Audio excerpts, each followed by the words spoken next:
So welcome, Jeremy Berg. You are going to be with us here in Findhorn for our 2018 conference this September. And you are going to be introducing the shee, spelled S-I-D-H-E, which is a Celtic word that comes from mythology. So, but you have a living experience of them. So maybe you could introduce them a bit.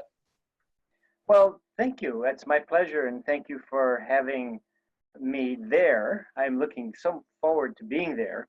When my wife Freya and I have visited in the past, I had very interesting encounters with the local shee. So I want to say thank you to them too for being open to communication and involvement and engagement with me and hopefully with the conference itself.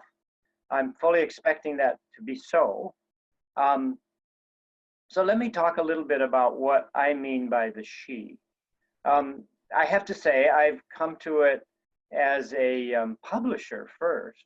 I've been working with the Lorian Association. I met the folk coming out of Findhorn in 1976, was aware of them before that. I was living in a community, a spiritual community, and went to Santa Barbara to meet the troubadour singers, and Peter Caddy gave a talk, and David gave a talk, and I was very taken with the work that was going on there, and the work of what developed for David into incarnational spirituality, and I've been studying with him off and on all these years. My wife and I came to the Northwest United States to work with the Lorian Association in the early 2000s. And as part of that work as administrators, I took up the task of the publishing that was at that time within the Lorian Association. A few years went by, and in 2004, we were driving to a workshop where David Spangler and John Matthews were going to present.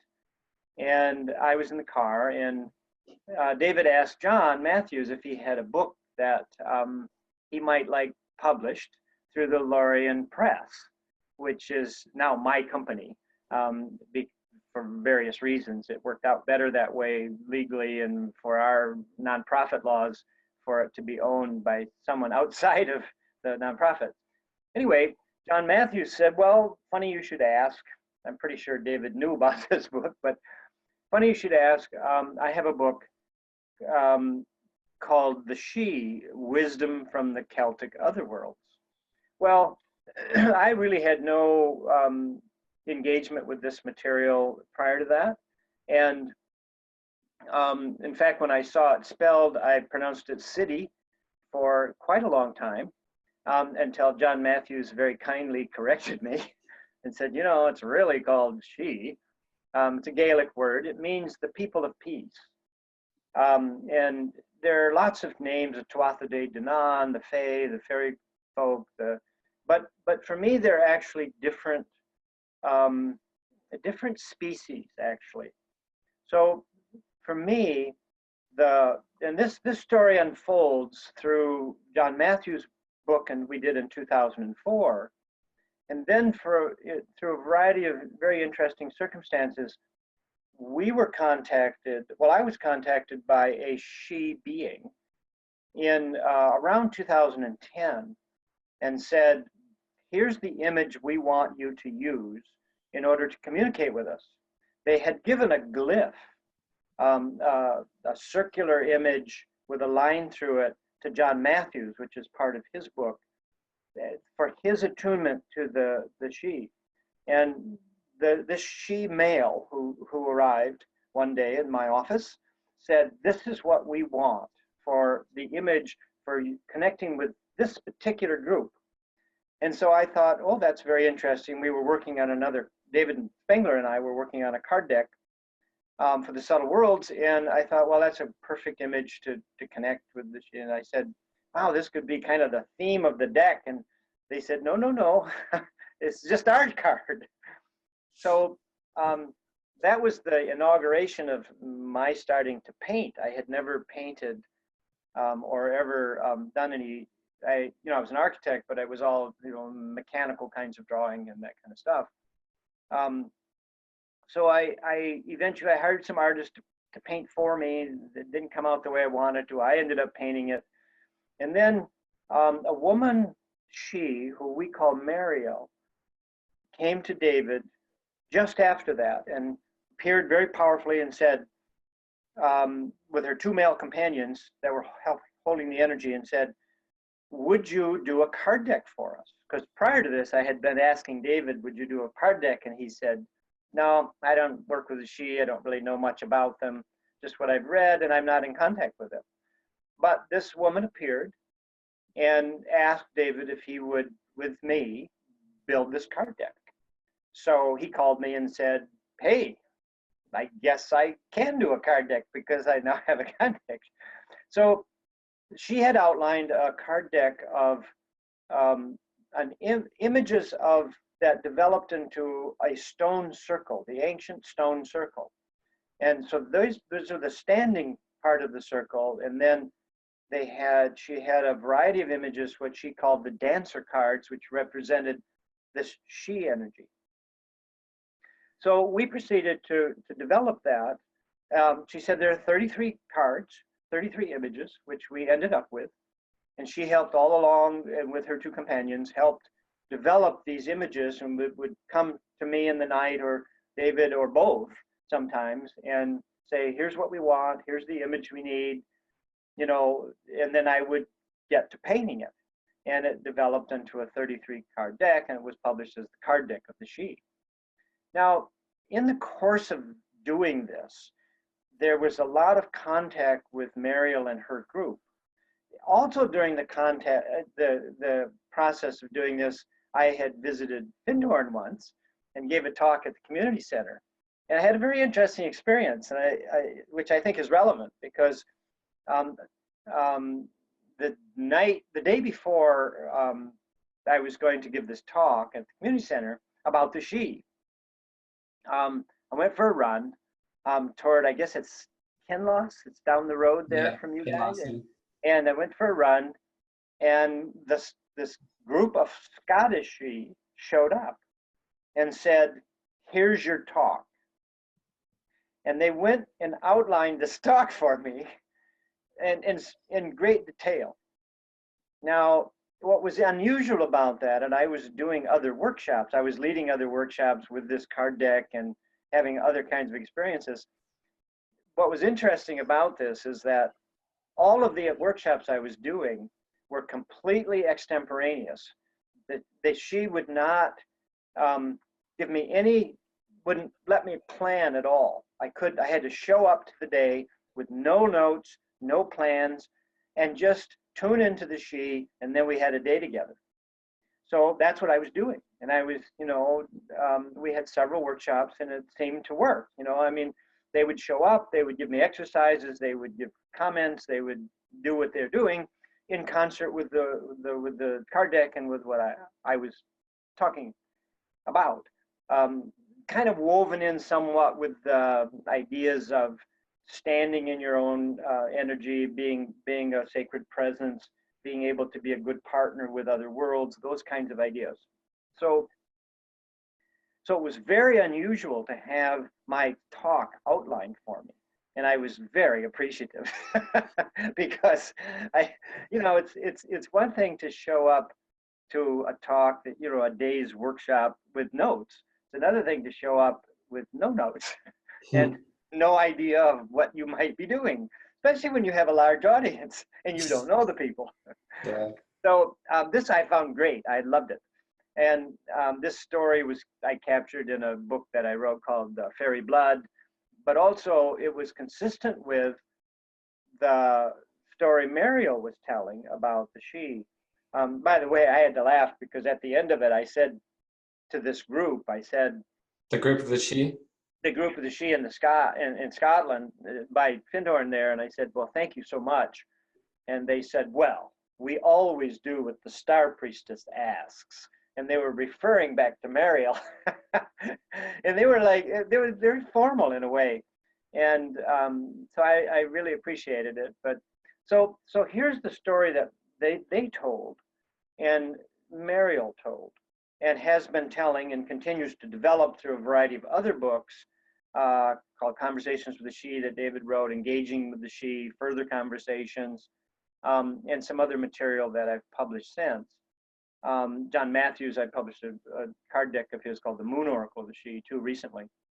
So the story they tell is that the Shee are our cousins, basically, our lineage. So the story they tell is that in ancient Humans, you times, mean? pardon? Like human, you mean? Yes, the story they tell is that when Gaia, the world soul, was forming, and this is through waves of evolutionary cycles and things, Gaia herself, or itself, or themselves, or whatever you want to think of it as, invited humanity to be part of the evolutionary flow of the planet. And humanity brought a vital energy into the mix of Gaia's life.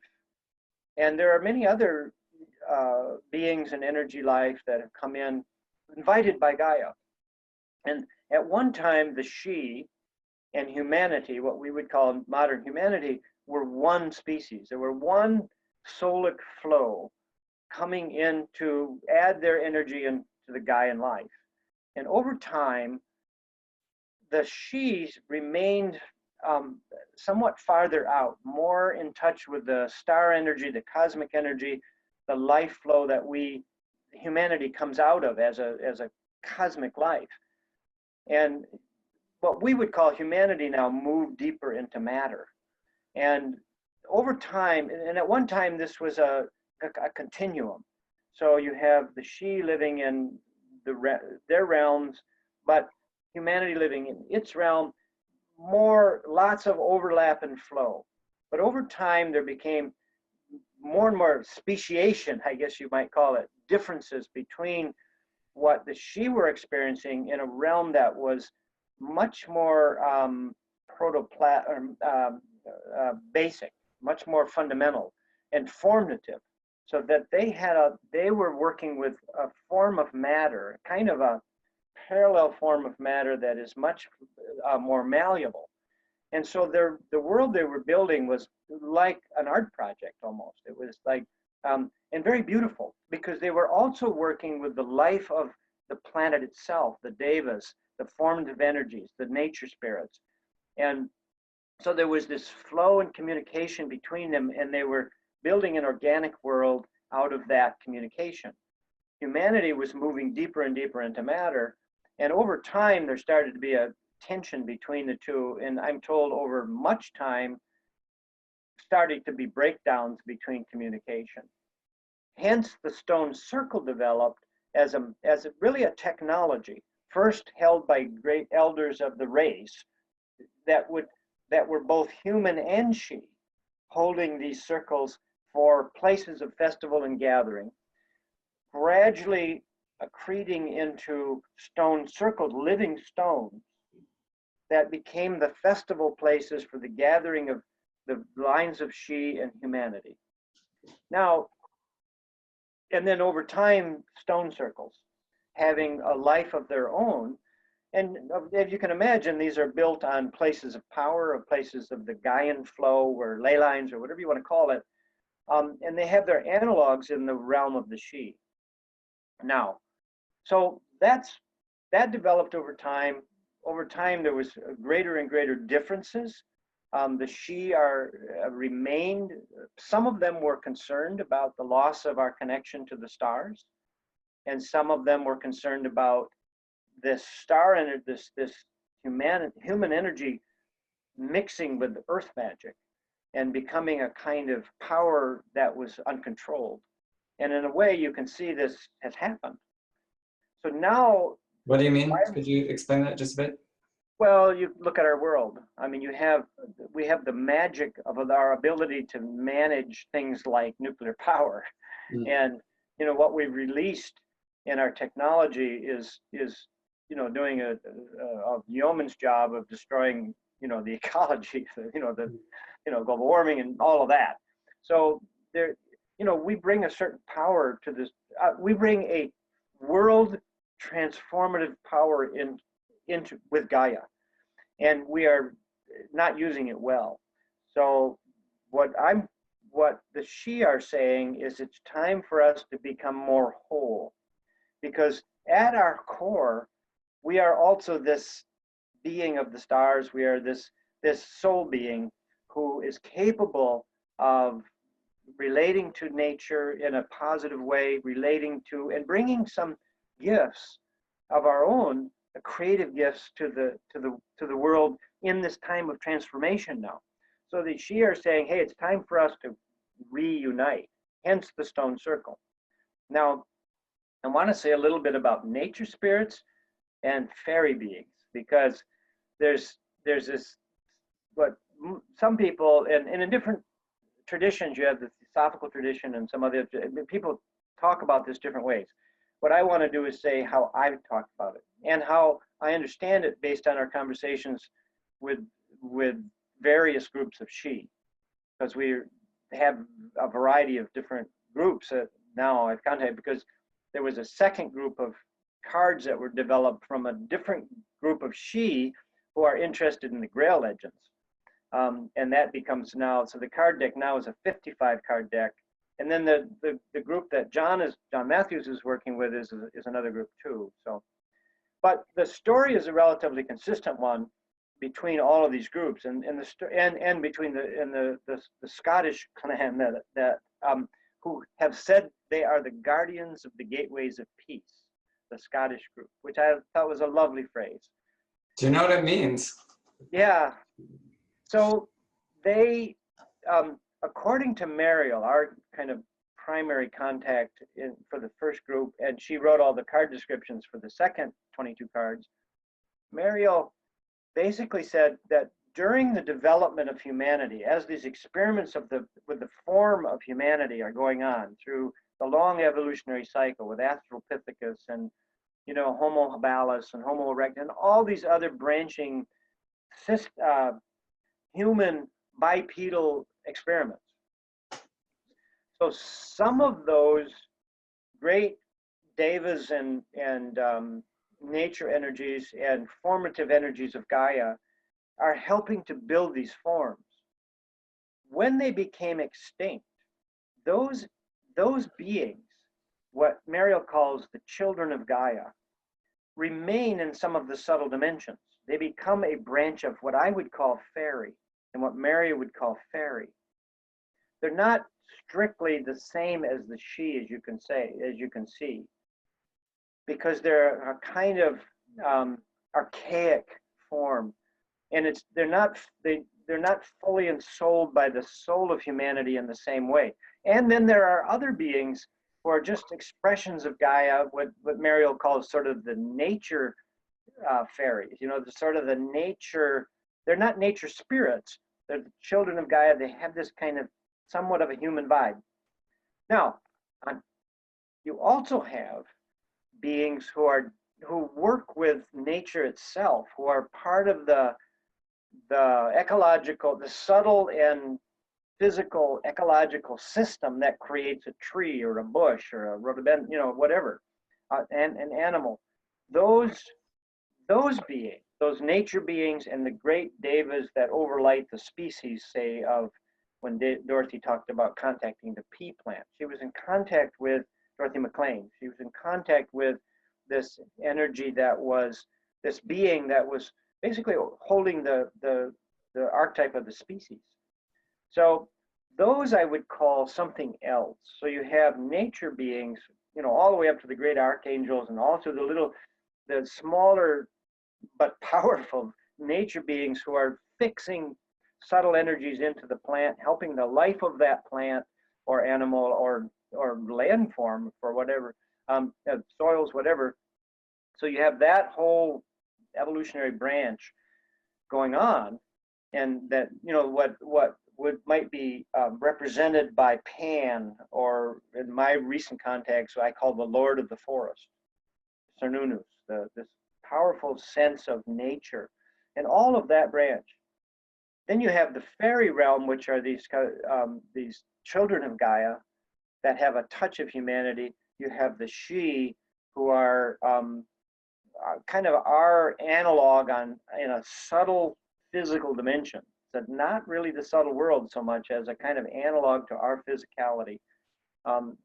My experience is they occupy a kind of matter that has different laws of physics, actually. And then you have humanity. So the work I've been doing is primarily with the work with the shee. And what I will be talking about at the conference will be primarily around the shee. I've had contact with some of the fairy worlds. They're very interesting. And contact with nature beings. I always love those. But the primary work I will be doing is around the shee. I would say one more thing in closing. Recently, when I'm doing these kinds of workshops, this Lord of the Forest has been showing up as a kind of challenge to us, a kind of challenge to humanity, to say, hey guys, sorry for the pun, buck up. You know, you got the stand in your power, make your rapprochement, make your connection with your subtle life, the shee, the other parts of what you make humanity whole, because it's time to step into your creative formative ability, stand whole in it, but I need a partner here to rebuild and renew the world. And so I feel that the work that we're doing all leads to a new way of thinking about environment, a new way of thinking about environmental action, a new way of thinking about the wholeness of what humanity is and what we are. And the shee are more than willing and are quite interested and reach out across the worlds from the Celtic otherworld to reach into and hold us as partners. And I have found them to be amazing creative partners that are really stimulative to the work I'm doing. And I can be an ally to them in the work they're doing. So together we start to build, we start to imagine a new humanity. So to me, that is the work, and a new world, a new civilization, a new ecology. Mm. So I think that's what I want to say. And maybe just give me one taste, if you can. Shaping the world, using our creative, generative energy to actually, what do you think Sir Nunos was alluding to? Like, I guess maybe restoring our environments. I think that's part of it. Energies. But to appreciate the environment as a living, a living being. The trees are living, and so that we start to engage the world as alive. I mean, not just trees, but also everything else. Everything is, according to the mystics and according to my experience, everything is alive. It's sacred. And how do we relate to that? And what world emerges out of that? So it's not a technological thing, although I think it has technological implications. And the shee themselves are a technological species, a world inhabiting species. So, but again, kin to humanity. So, and during the workshops, we will, during when we're there during the conference, we'll be looking at some of these images, how to make these connections, do journey work, but also maybe some oracular work with the images of the deck, and then just talk more deeply and see. But this creative partnership is, I think, where it's going, and what I'm interested in myself. Jeremy, thank you. Thank you so much, Thomas, and thank you for your work in making this happen. It's, I know, a big job, and I really appreciate the work you're doing. Thank you. Nice. Thank you.